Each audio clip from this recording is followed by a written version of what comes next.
I just realized I was muted. Sorry, guys. Good morning, and thank you for joining us for the 60-second webinar in the Offshore Wind series, Learning from the Experts.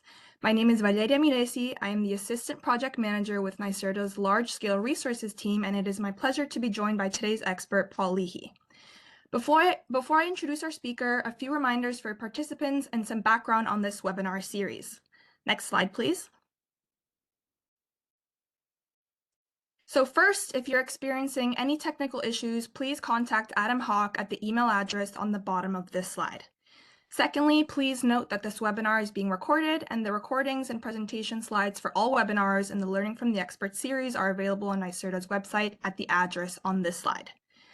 Lastly, note that all participants have been muted. We will have time for Q&A following the presentation, so you can use the Slido feature here in WebEx to submit your questions.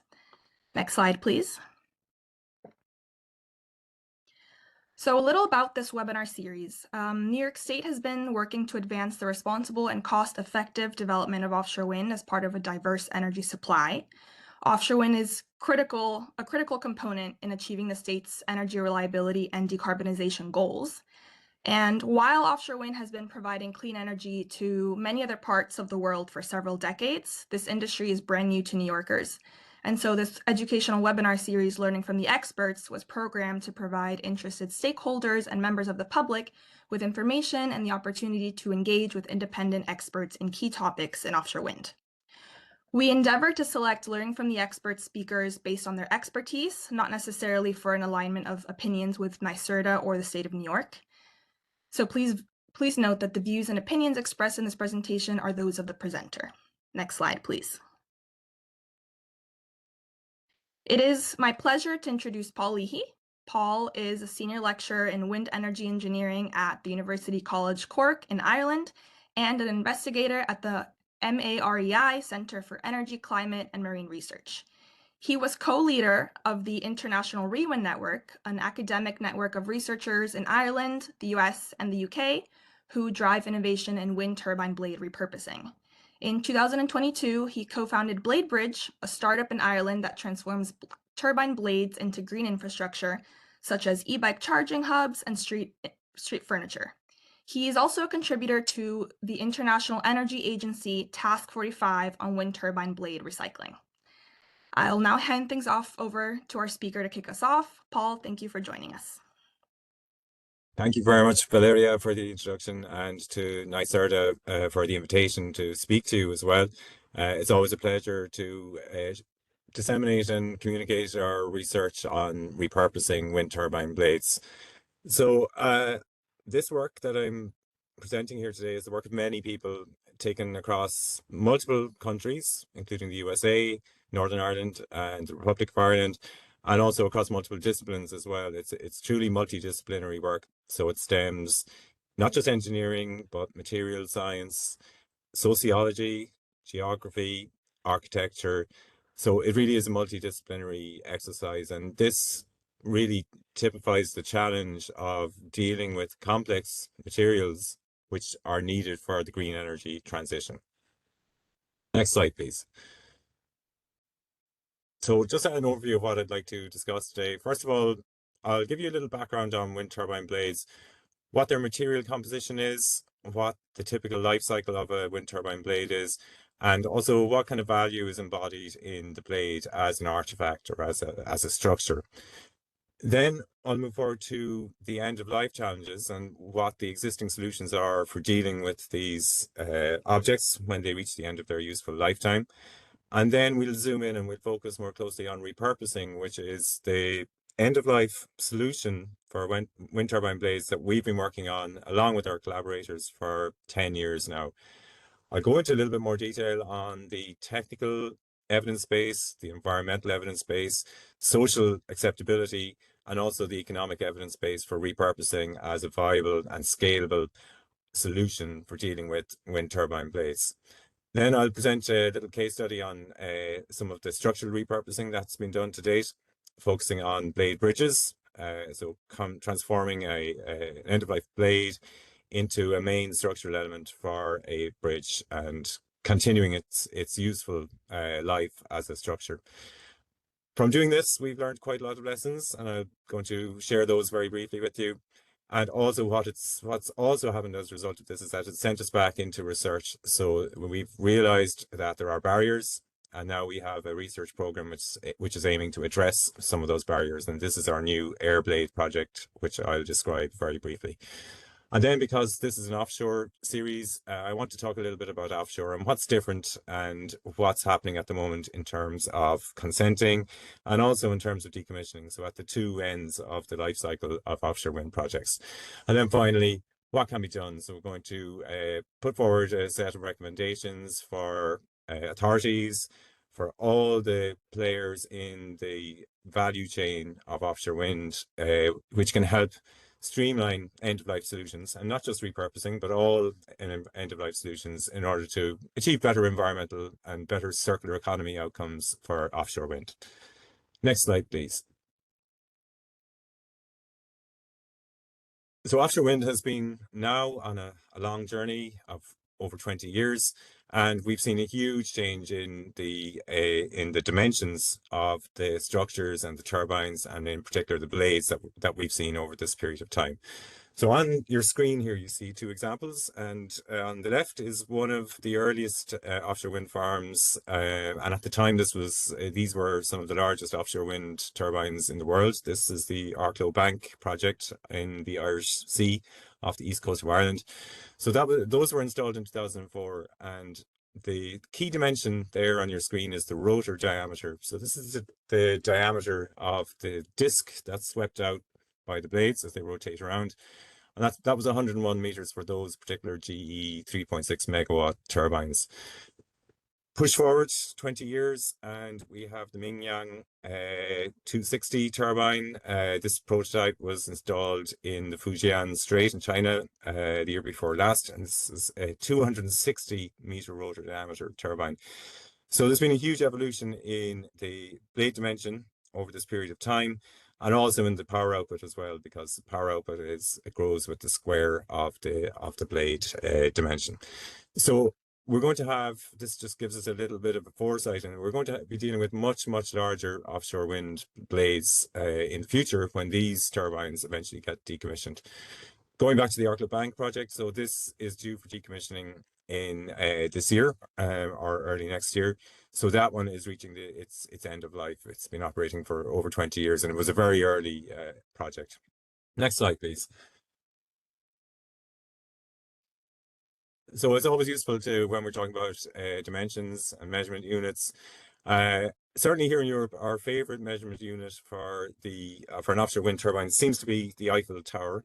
I guess it's something that everyone can relate to. It also seems to be the favorite unit that people use whenever they're objecting to an offshore wind development. So you can very quickly point to Eiffel Tower sized structures, and it's a little bit out of context because these are offshore structures. They're obviously located usually quite far from the shoreline.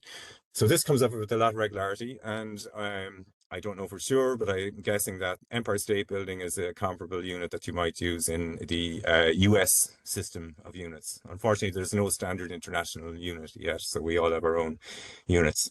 And I've just put side by side with these two iconic buildings, I've put the two turbines that are going to be installed in the Sunrise Wind and the Empire Wind projects off New York State. Just by way of comparison, and you can see we have a 225 meter rotor diameter for Sunrise Wind, which is a Siemens Gamesa 200D turbine, and then for Empire Wind we have an even larger Vestas V236, which will have a 260. Sorry, these are heights to the tip of the rotor disc. So these aren't diameters. The values you see in bold at the bottom of your screen, these are actually the heights to the tip of the structure from the still water line or from the sea level. So these are large, very large structures, and these will have very large blades, which will have to be decommissioned eventually. Next slide, please. So taking a global look at this, and if you look at the left-hand side of these stacked bars, you'll see that at the end of 2024, there was 8 gigawatts of installed offshore wind capacity globally. And this was split between Europe, which was the early leader in offshore wind, and then Asia, and in particular China. And you can see the projections for the next 5 years. You can see that a huge expansion of offshore wind capacity is underway, not just in Europe, but particularly in Asia and particularly in China. We can also see some activity as well, which is great to see in North America. So this is an industry that's growing very fast. It's scaling up, and the problems of decommissioning to date have almost been exclusively related to onshore wind, and that's really where our experience comes from. But this is the future of decommissioning. It's going to be offshore. There's going to be increasing activity offshore as well. Next slide, please. So what happens at the end of life? Well, these are long-lived structures, and the nominal lifespan of a project, and usually this is defined as an economic lifespan, and this is for project planning considerations, 20 years. Nowadays, it's pushing out to 25 years or sometimes even 30 years. There is also a consenting lifespan, and for many onshore projects, that's limited to 20 years. So you have permission to use the site and retain the structures for 20 years. And then at the end of the 20 years, you either apply again or you decommission and you dismantle the turbines. So these are long-lived structures, and this means that anything that's installed now is not going to be a decommissioning project for at least 20 years into the future. The other thing we should say is that all of these predictions to date of decommissioned blade volumes, and you can see one on the right-hand side of this screen here, this was made by one of our PhD students in our Riemann project in Queen's University, Belfast in Northern Ireland. So this prediction showed that we were going to have over 2,000 turbines to be decommissioned in Ireland by 2038. Now, it's true that all turbines will eventually reach their end of life, but what we have seen is that this curve has been shifted out, it's been pushed out in time because turbines are staying in service for longer than originally projected. And there are several reasons for this. In particular, in Europe, there's been an upsurge in energy prices in the last few years, and this has made a lot of older wind farms, which maybe were marginally profitable, suddenly when wholesale electricity prices go up, they become profitable again, and this tends to push out decisions about decommissioning. But also, it is due to the durability and reliability of the turbines themselves. In many cases, we're seeing these turbines can continue to operate for well over a decade, longer than the original 20-year lifespan. And in fact, here in Ireland, our first large-scale grid-connected wind farm was only decommissioned last year, and that was installed in 1992. So these are durable and long-lived projects. Right now, we're up in Ireland, we're up to about 5.5 gigawatts across the whole island of Ireland. That's Republic of Ireland plus Northern Ireland, and almost all of this is onshore. And with about 10 tons of blade material on average per megawatt, we're talking about 55,000 tons of blade material, which will need to be decommissioned. Next slide, please. So let's look a little bit at the typical life cycle of a wind farm, and in particular of the wind turbines and their blades. So we go through the typical build, operate, which is by far the longest in terms of time element of the life cycle.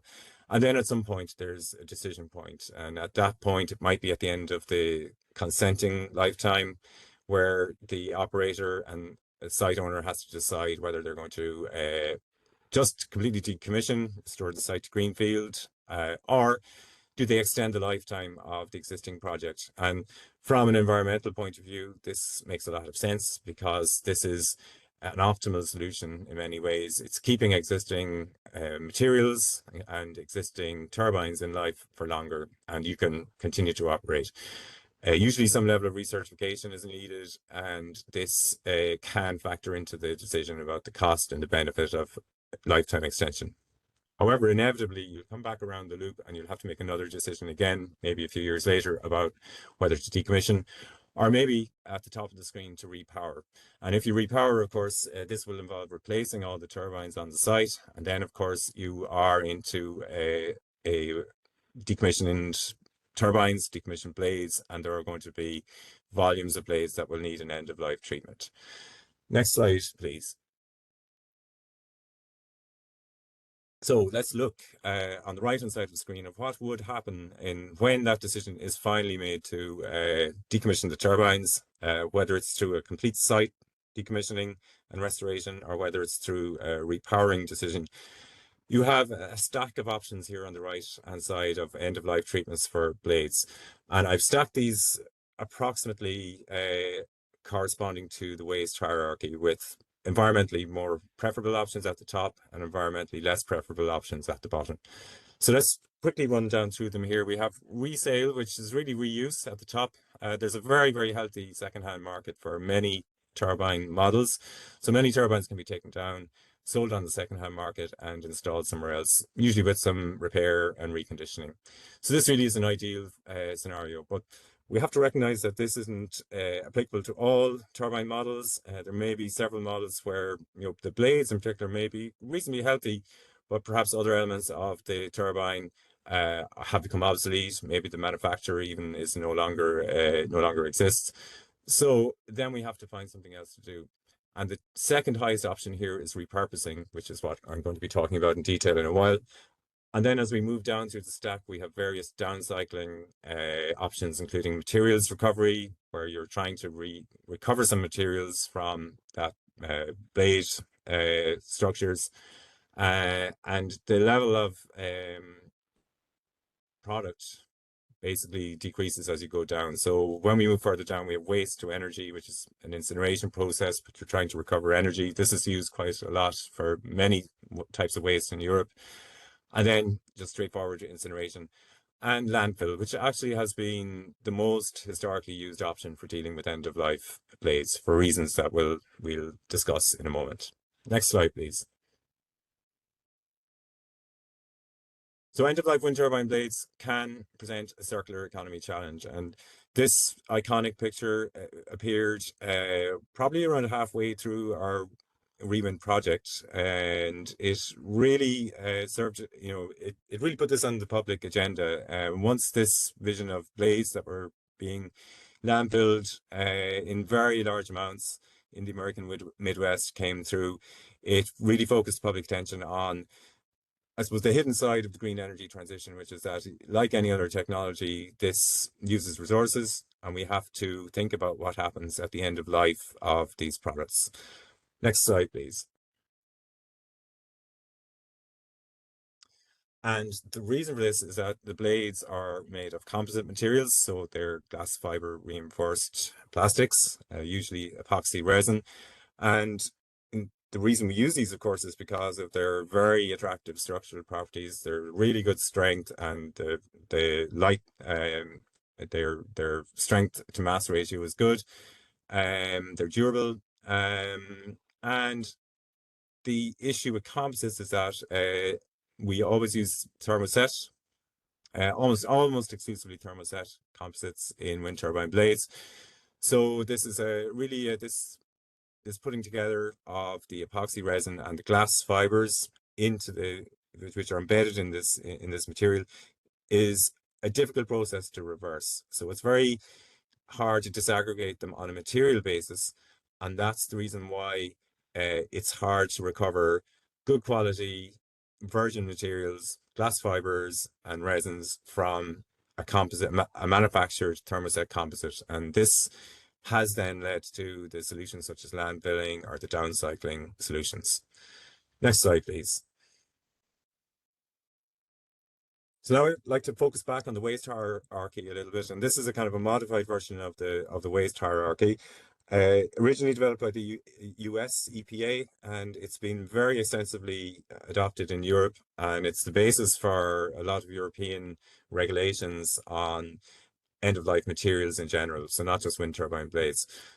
So taking a blade perspective, when we look at this, the top option, again, is source reduction and reuse, and this would correspond to second-hand market or maybe repair of existing blades and continued operation, so lifetime extension. I'm going to focus on structural repurposing, which sits very near the top of the hierarchy, and when reuse is not possible, structural repurposing is a very attractive option. And then further down, we have the other options, which I discussed already. When we're thinking and comparing about all these different end-of-life solutions, it's useful to think of them in terms of material inputs, because often more materials will be needed, or energy inputs will be needed. There are emissions associated with all these processing solutions. There usually are residues, so it's not possible to recover, reuse, or repurpose or recycle 100% of the material. And then in some cases, and in particular landfill, it's land take. So there's a use of land, which is a valuable and scarce resource. So these are good bases for comparing different end-of-life solutions. Next slide. So cumulative global blade waste has been predicted to reach about 40 million tons by 2050. And again, just to put it in context, this seems like a large volume, and it is a large volume. It would be much better if this was a lower figure, but it should be borne in mind that, compared to the extractive nature of fossil fuel industries, that this is not a very large volume of waste. So this can be used as a stick to beat the renewable energy industry with, but this is not a consumptive industry in the sense that it doesn't consume on an ongoing basis fuels or fossil fuels. So this is an end-of-life problem, which it can be targeted with research, as we'll show. It's a highly valuable, it's a highly engineered material, and it has a lot of inherent value. But the problem with GFRP is that its individual components are of relatively low value, and you can source new non-recycled glass fibers and new non-recycled epoxy resin, usually for less than the cost of recovered materials. So our hypothesis was that repurposing may be a solution to this. And this idea came, like many good ideas, originally from New York. So Professor Larry Bank in City University of New York and his colleagues in Georgia Tech came to Ireland, and where we have a large installed and aging wind turbine fleet, and advanced this as a hypothesis. And that's really where our research in this area kicked off. Next slide, please. So the rationale and the hypothesis here was that we wanted to preserve the engineered value of the blades. So they've been precisely assembled and engineered for a specific purpose. They are structural products. Repurposing sits near the top of the waste hierarchy. It has minimal inputs and minimal processing. We believed that would be technically feasible, environmentally sustainable, and that it could also be socially and economically sustainable. And that the goal of our research was to gather the evidence base for this. Next slide, please. And this has a little bit of a spoiler alert. I'm sorry, but I'm kind of giving away the end point. But what I want to show in the next few slides is how we went from the left-hand side, which is a very old 30-year-old blade, which was lying in a yard in Northern Ireland for several years. And how do we get from there to the right-hand side, where we have a repurposed structure, a blade bridge, which is on the Middleton to Youghal Greenway, which is a cycleway just outside Cork City in Ireland. So I'm going to show some of the process and some of the engineering that went into that on the next slide, please. So this one slide captures a lot of work, a very painstaking work that was done over a period of several years in 3 different countries. And all of this was directed towards advancing structural repurposing. So starting at the top left, one of the first things that we did was to generate a geodatabase of every wind farm in Ireland, along with its age. And from the age, we could try to project forward to a decommissioning date. And this allowed us to get a feeling for where the blades are and what type the blades were. And that would begin to suggest, based on their geometries, what type of repurposing applications they might be suitable for. The second panel is 3D scanning using terrestrial laser scanning. So one of the issues here is that end-of-life blades, the original design is usually not known to us as repurposers. So we have to capture the geometry by 3D scanning it. You can see a point cloud at the top right, this kind of green and red shape. That's an output of the scan process. Then you you basically recover the original geometry through a CAD package. And once you have that, then that's very useful for concept generation. You can look at dimensions, you can look at what possible applications are. But scanning only tells you what the outside properties or what the exterior geometry of the blade is. You still don't know what's inside, and you still don't know the structural strength. So then there was a program of testing of cutting blades, examining the internal structure, looking at the spar structure in the blades, One blade from this set in Northern Ireland, which is at the middle of the screen here, was sacrificially tested in a load testing, structural load testing facility in our partner university, Munster Technological University here in Cork. And from this, we were able to build up confidence in the load bearing strength of end-of-life blades, which have seen 20 years and millions of revolutions on a turbine, and show that they are, viable as repurposed, structurally repurposed solutions. The other strand of this research was trying to rebuild the layup of the laminate, of the composite laminate. So coupons, sections were cut out of these blades, the epoxy was burned away, and then we were left with the stacked sequence of plies, which were carefully tweezed apart. And then all of this data and information allowed a detailed finite element model of the blade to be rebuilt from scratch, which then could be used in simulation to further validate the structural properties of the blade. And ultimately, that's what led us to design of a blade bridge. Next slide, please.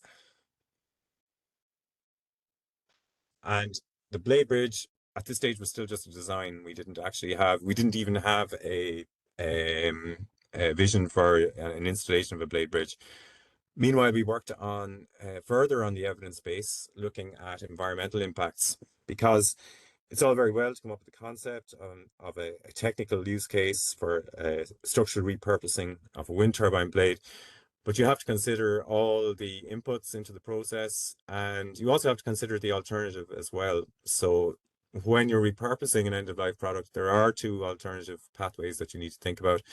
The first is an alternative treatment or disposal route. So if this blade wasn't repurposed, it probably would be landfilled, or maybe it would go into some kind of downcycling process. And secondly, we'll come to in a moment, is that a blade bridge has to be compared against a conventional bridge. And our hope is that it outperforms those two other pathways from an environmental perspective. So what you see here is a normalized impact score. So this is a dimensionless number that you see on the bar chart, and we see two different end-of-life treatments. At the time, landfill was the still being used fairly widely as an end-of-life solution for blades in Ireland and in other parts of Europe. And co-processing, so taking the blade material, shredding it, and feeding it into cement kilns to help in cement manufacturing, recover a little bit of energy from the resin, and you also have silica from the glass fibers. This was being advanced as a suitable treatment. So again, look to the waste hierarchy on the right-hand side here. These were two baselines for us. So when we looked at repurposing, we wanted to show that we could improve or exceed the overall score of these particular solutions, because we believed that repurposing was a superior from an environmental perspective. The thing that we found, first thing we found was that in terms of impacts, the net impact of blades. So we basically, when we compare to a baseline solution, that landfills, because co-processing has material substitution. So you're substituting materials that would have otherwise had to be mined, processed, and transported. Then you have a net benefit in many categories here. So co-processing scored quite well, particularly in comparison to landfill, which had positive impacts, whereas co-processing had a net negative impact for a specific scenario. So it was shown that this was the least worst option, and this kind of set our baseline for comparison. If we could outperform both of these options, then we had a good evidence base for repurposing as a solution. Next slide, please. So looking at the other side, so looking at repurposing versus those other two baseline solutions, co-processing or landfill, and also looking at a product-based life cycle assessment. So this is the idea of a blade product versus a conventional equivalent product. So in the example of a bridge, we can compare to a conventional steel bridge, and then we can look at the additional inputs that you might have with transporting a blade, and then you have also benefits where you're substituting some of that steel and you can compare again on a normalized impact score, which is the standard practice in life cycle assessment, and look at the relative merits of each solution. And so from this perspective, and this work, it was part of Angie Nagel's PhD thesis in UCC, and Angie Nagel went on to found BladeBridge, repurposing startup. This showed that a blade bridge, which is in the middle stacked bar of impacts, was lower than a conventional structure. And that was for the first prototype blade bridge. With a little bit of learning and refinement in the engineering, we were able to show that this impact can be lowered further for a second and subsequent blade bridge, where the initial design was over-engineered slightly. Next slide, please. Then we turn focus to social sustainability, and this is quite a difficult area to capture, and it's still an area that's evolving in terms of research. And what was done by Angie here was, and some of our other collaborators in Rewind, was to look at so 5 different end-of-life solutions for blades, and those 5 solutions correspond to the 5 colors of bars that you see there. And a new scoring system based on UN Sustainable Development Goal indicators corresponding to the various UN Sustainable Development Goals, the outputs of the previous life cycle analysis, and then panels of expert opinions through a Delphi panels. So those criteria were bundled together in a multi-criteria decision analysis, and then a unified social impact score was generated for each solution.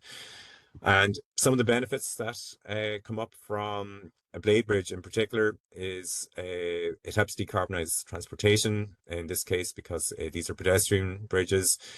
This also helps improve healthy lifestyles because it encourages walking and cycling as modes of transport. And it also creates value in rural areas where economic opportunities are sometimes limited. So when we looked at the 5 different category or 5 different products, which are correspond to the 5 different colors here, sorry, the 5 different end-of-life solutions, we could see firstly that the black category landfill actually scored the worst on every category of score. So from an economical perspective, from a societal perspective, environmental, and then from an integrated unified scale as well. Co-processing also and incineration were negative. And repurposing scored in terms of social sustainability scored the highest, whether it was small items from blades being repurposed into furniture in blue, or large items such as structural items such as bridges in red. Next slide, please. And then we focused on the economic sustainability. So we carried out a life cycle costing of a blade bridge versus a conventional bridge. And the finding was that the prototype, the initial blade bridge, which is on the left, had a higher life cycle costing than a conventional bridge. However, again, through refinement of the design process and with learning by doing, the costs decrease for second and subsequent bridges. And this is really due to just streamlining of the design, less reverse engineering required, and also building up the client confidence in the solution as well. Next slide, please. So let's fast forward now to some completed projects. And very fortunately, we've had opportunities to collaborate with some great procurers of infrastructure in USA and in Ireland. So blade bridge number 2 was constructed in just outside Cork City here. This is the bridge that I showed you already in a previous slide. This has 2 decommissioned LM 13.4 meter blades, which are from a Nordex N29 turbine, we believe. They replace the main load-bearing elements of the bridge, and it has a steel deck. This is on a long-distance walking and cycleway in East Cork, and this has been very well accepted by the local community. It's a very well used piece of infrastructure now. Blade bridge number 3 was a test bridge which was built for the purposes of testing in a disused quarry in Draperstown in Northern Ireland.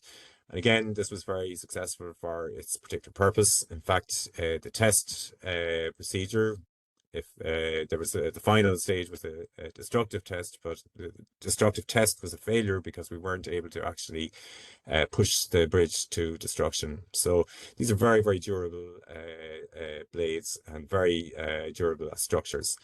And then on the next slide, we have two more blade bridges which came later. The first blade bridge in the USA, which was recently completed by the Georgia Tech Rewind team outside Atlanta. This is a trail bridge, which has a monogirder, so it's a single blade with two decks cantilevered out from each side of the main blade. Different design challenges in this, and again, this is a really nice design, a really nice piece of trail infrastructure. And another trail bridge in County Clare in Ireland, developed by Blade Bridge, which has also recently been installed. So these kind of give the technical basis for, yes, repurposing is something that it can be technically feasible. Next slide, please. And in terms of economic sustainability, Blade Bridge as a company is involved in repurposing blades, and any kind of repurposing or indeed recycling or any other end-of-life business needs to have a two-sided business model where it's accepting blades coming in from decommissioners, and then it's designing and building. It has to have an onward chain of its recycled or repurposed products. So in order to do this successfully, you do need a kind of a circular value chain of different enterprises that are work together to focus on all aspects of this recovery, repurposing, moving the materials around, inspection, manufacturing, and recycling. Next slide, please. So some lessons that we've learned, and I'll show these in the next slide. So from all this effort in repurposing, the first thing is that process that I showed earlier on the slide of data rediscovery adds a lot of cost. So this takes a lot of time. It also consumes blades, and this is something that pushes up the overall cost and the time requirement for repurposing. And on the next slide is the next lesson that we learned, and that is that it's hard to predict the blade supply and demand. And a challenge for any end-of-life treatment really is that we have the original prediction that we had in blue of the end-of-life flows of blades, and the reality, and this is just simulated data, but the reality in red is that it's a spiky supply. So you may have a large project that gets decommissioned and you have a glut of blades which very quickly need to be treated, and then maybe you have nothing again for quite a while. So you need to find solutions to smooth out the supply. Next slide, please.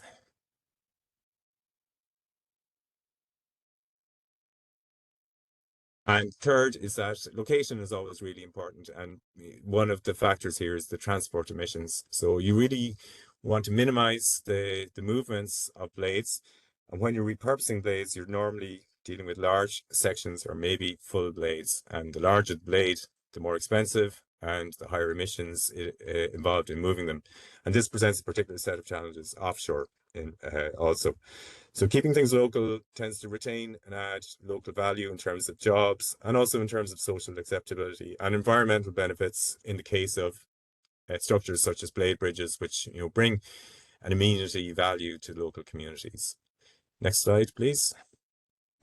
So now everything we've done up to now has really been focused on onshore wind. And the reason is because the onshore wind projects are older and they're the ones that have been decommissioned over the past decade.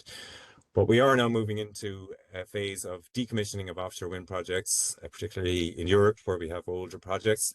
I mentioned the Arklow Bank project already in Ireland, and that's due for decommissioning. And the kind of challenges that we're going to see from a repurposing perspective and with offshore wind farms are that, firstly, of course, we're going to have larger blades. So these are going to require a different type of handling. They're also going to open up larger structures from a structural repurposing perspective. But of course, this also brings different challenges. They're more likely to be carbon fibers in the blades, and this, from a cutting and processing perspective, this can be more difficult as well. Longer lifetimes, so more durable, longer lived blades, and we've seen that. So the lifetimes until repurposing are longer. Road transportation onshore may be something that, can be avoided, which is, I suppose, both a challenge and an opportunity for offshore wind repurposing. If we can find marine repurposing applications, maybe we need very minimal onshore processing. And a good motivator for that is that shoreside facilities come with high costs. The cost of real estate and the cost of hiring facilities close to the port is a lot more expensive than in onshore locations. So fast processing, cutting operations, or complete repurposing offshore are going to be very attractive options for offshore. And I think, probably everyone has agreed that, landfilling at sea or sea filling is not an option. And in fact, it's legally prohibited in many locations anyway. Next slide, please. So let's look at some of the concepts that we had back in the Rewind project, where we looked at some offshore repurposed wind blade applications. So floating PV platforms are one area that is growing in interest in general. There are more and more floating PV facilities being solar photovoltaic facilities being installed around the world. So it is possible to use blades. If they're suitably sealed, they're buoyant and they can support photovoltaic panels for electricity generation. Blade buoys also useful, so for navigation purposes, and even during the construction phase of offshore wind projects, there's quite a large requirement for these. They're composite materials, they're designed for the marine environment. So this would be a good application for offshore blades. And there are many more examples in our Rewind design catalogs, which are available on the Rewind website with the link below, and it'll also be on the final slide today as well. Next slide, please.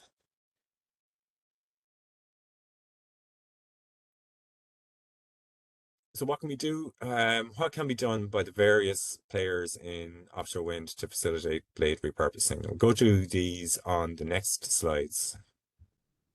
So first of all, the turbine manufacturers, data sharing is key here. So the material quantities in a blades, the geometries, ideally the composite layup, the internal structure of the spar, and embodying all these, including these in digital blade passports, would be absolutely ideal. There's been some work already on this through a Danish project called Decom Blades, and these are a good start, but they really are just material focused.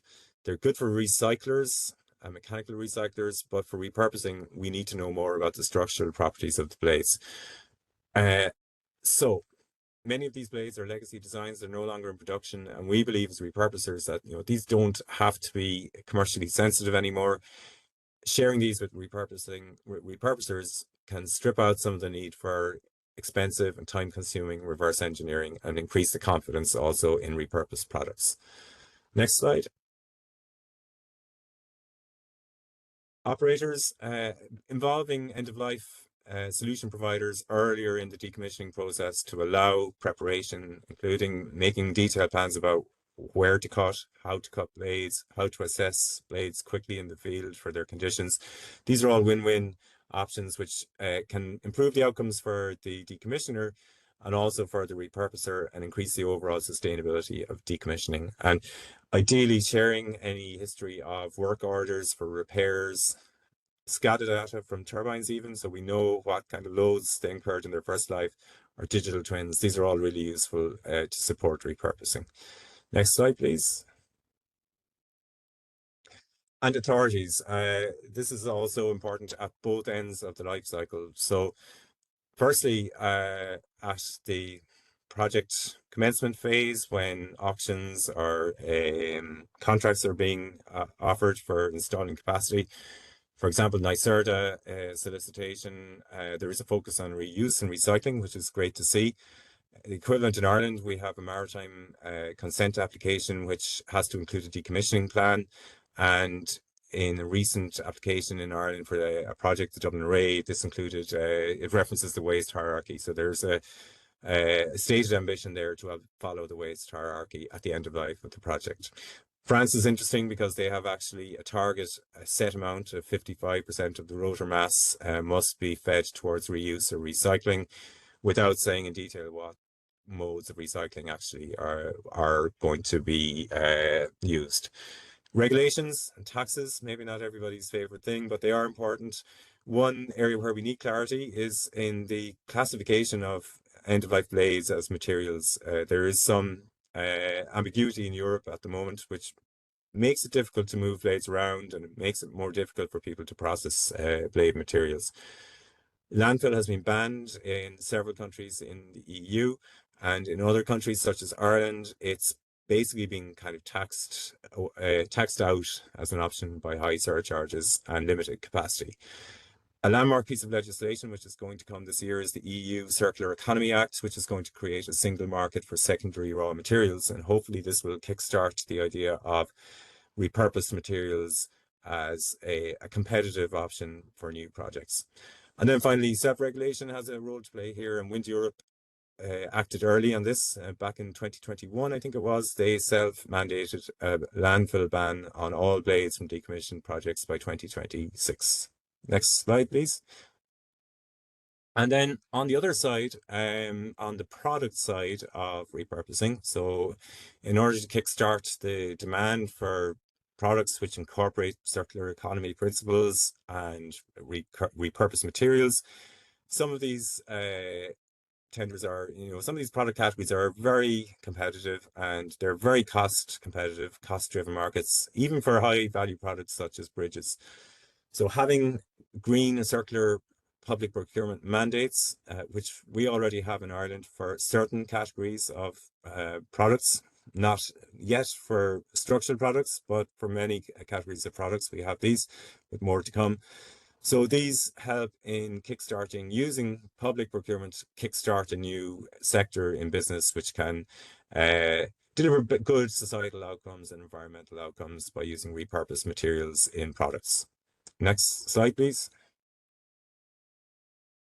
And then some of our more recent work is in a project called Airblade, where we're developing a toolkit to try and streamline repurposing. And this includes an improved wind turbine database, an in-field condition rating tool where engineers on site can assess readiness for repurposing, and also a life cycle analysis tool, which again can provide decision support for the optimal environmental use case for repurposed solutions. Next slide, please. And the goal of our turbine database is that it's searchable by blade dimension, by location, by the turbine make and model, and decommissioning date. And the idea here is to try to match up a use case, which might be a structural use case. It might be a 12-meter structural application in a particular location, can be matched to a blade that's about to be decommissioned in a nearby location. Next slide, please. And the other tool that we have is a life cycle assessment tool. And this is a streamlined way of examining a particular blade and then examining a particular repurposing solution and trying to determine and report back how much material you can substitute, how much avoided CO2 through transportation, because this is a location-specific blade and a location-specific application. And then it allows you to compare different repurposing applications to come up with an ideal solution. Next slide, please. So some conclusions from this journey in repurposing of wind turbine blades. We believe that we've proven the technical and the economic and the social and the environmental feasibility of repurposing as a solution. And we do believe that it's also scalable, but there are barriers remaining. Information sharing and cooperation would help to reduce the costs, and we would love to see more involvement of the turbine manufacturers and earlier linkages between end-of-life processors and decommissioners in order to improve the outcomes. When we're thinking about offshore in particular, I think that minimizing blade movements onshore and fast turnaround solutions that can minimize the need for shoreside facilities will be important, because we'll be competing often with repowering for those same shoreside facilities. Specific guidance on composites waste is needed in order to simplify waste regulations, and some green premium on repurposed products, on some repurposed products. Some can be competitive with conventional products, but for others, this is a good way to kickstart a market for all repurposed products, not just blade products. And in our Airblade project, we're doing research in many of these areas to try and unlock some of those barriers for wind turbine blades. Next slide, please. And before I wrap up, I don't have time to acknowledge everybody who's contributed to this, but an array of different funders, including National Science Foundation in the USA and Research Ireland and the Department for the Economy in Northern Ireland. All of these have supported Rewind as a network and helped advance our repurposing work, as well as many, many people in all of these institutions. Next slide, please. So I hope that's been an interesting whistle-stop tour of what we've been doing in terms of recycling or repurposing wind turbine blades. I'll leave you with the image of the blade tests in Draperstown in Northern Ireland, and I hope we have a little bit of time left for some questions. So thank you very much. Thank you so much, Paul. Really excellent presentation and information. We're going to enter the Q&A portion of this webinar now. We have already gotten lots of questions from the audience. So I'm going to start throwing some questions out to you and we'll see how many we can get to. So first, folks are wondering if there's a comprehensive list of citations or review articles on this work that exists somewhere. I think this is a good time to point them to the Rewind website where all the studies are published. And did you publish the results of the remaining strength of the blades after testing them for repurposing?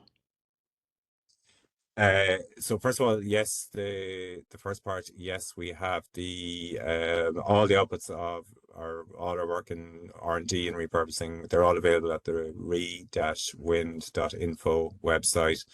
There's a big wealth of material there gathered over the last almost 10 years.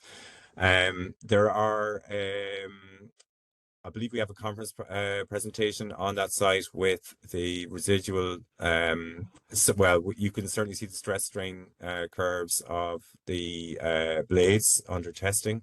I can't remember the exact publication, but the results of the structural testing are available on the in one of the papers on the website. Thank you. Secondly, can you speak a little bit to how hazardous materials exposure relates to the most common end-of-life processes, and is release of microplastics in the environment a concern for repurposing? Okay, a very good question, and it comes up a lot.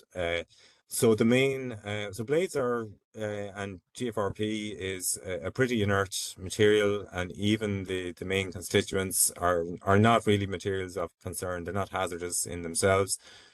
By cutting, you have a health and safety hazard primarily rather than a pollution hazard. So you're creating dust, which is including glass. So you need proper precautions and safety measures to minimize exposure to dust from cutting in particular.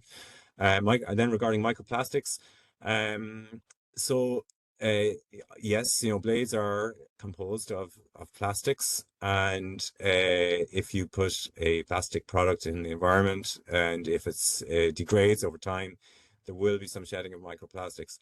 However, once again, blades are not the major source by any means of microplastics in the environment already.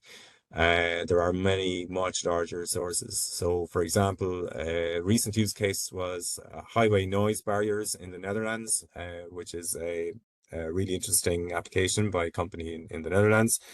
And they kind of got the same query about microplastics, but there probably are some small shedding of microplastics in that environment, but a highway is an absolutely huge source of microplastics through the abrasion and the wear of tires on plastics. So it would be very small in comparison to other sources of microplastics in the environment, but that's no reason not to take it seriously. Thank you. And thirdly, can you speak, so cost for when we talk about repurposing comes up a lot. Can you speak a little bit to how maintenance costs compare for different end-of-life options? And is this a good time to mention that repurposing has demonstrated a really high jobs creation potential? Yes, thanks. So firstly, full life cycle costs for many repurposed products are very, very good because GFRP is such a durable and low maintenance material anyway. And this is why new GFRP is used often in so not repurposed, but just new GFRP as an alternative to conventional materials. Because it may sometimes have a slightly higher upfront cost, but it has very good life cycle costs due to the low maintenance requirements compared to other materials. And then jobs potential, yeah, once you get into repurposing, you're doing so some of the value that's made from locally from repurposed products includes metal fabrication for brackets and joining, also uh, joinery. Some of the repurposed furniture products that Bladebridge has developed have wooden components, so the timber components, and those have to be ideally locally manufactured. And then there's, of course, the assembly as well, on-site final assembly. So it is generally more, I suppose, depending on the scale and depending on the scale of the product, it can generate a lot more value locally rather than a kind of an industrialized solution. And do we have existing reports on offshore wind farms that have been decommissioned to date around the world broadly, and what has happened to those blade materials? There are very few cases because the first offshore wind farms are only just coming out of service now. And what's interesting is once again we're seeing extensions of lifetime. So, for example, one of the earliest Danish offshore wind farms, which was the Middle Grunden farm, which is in Copenhagen Harbour, that's recently been given a 25-year extension, which is really impressive. It's a 25-year-old project, and now it's been given a 25-year extension. And the goal of that extension, as far as I know, is to keep the existing blades in operation wherever possible. They will require repairs, but this is an ongoing part of wind turbine maintenance and operations anyway. So they'll require inspection and repairs. There may be some replacements. But in terms of offshore decommissioning, there hasn't been, and I'm not aware of any large scale study that's been done yet on decommissioned offshore wind turbine blades, specifically offshore. But we can learn a lot from onshore, obviously, in this space. Thank you, Paul. And someone asked about posting the Rewind website in the chat. I'm just going to verbally reiterate it. It is www.re-wind.info. That's And great. we have 3 minutes to go, so we're going to conclude the Q&A portion and close out this webinar.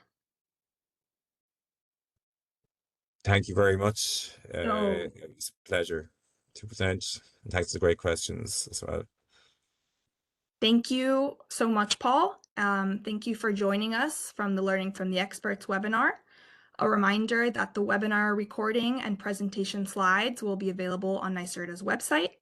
Our next webinar in the series will be on March 25th. This webinar will be titled Logistics of Offshore Construction. Adam, can you put this slide up, please?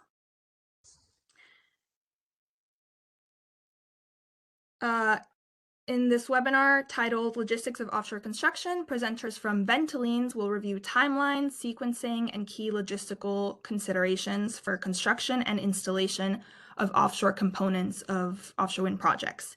You can register for future webinars through our events page at wind.ny.gov, wind.ny.gov. We also encourage you to check out past webinars in the series. You can do that on the website listed here, nyserda.ny.gov/offshore wind webinar series. And if you would like to request a topic or series or speaker for the series, please email us at offshorewind@nyserda.ny.gov or fill out our Learning from the Experts survey posted on our events page. Thank you so much for joining us. Thank you so much, Paul. This was so informative. And luckily, we have a lot of time to think about this and to try to get the policies in place to make repurposing more and more scalable. So thank you, everyone. Thank you. And see you next time.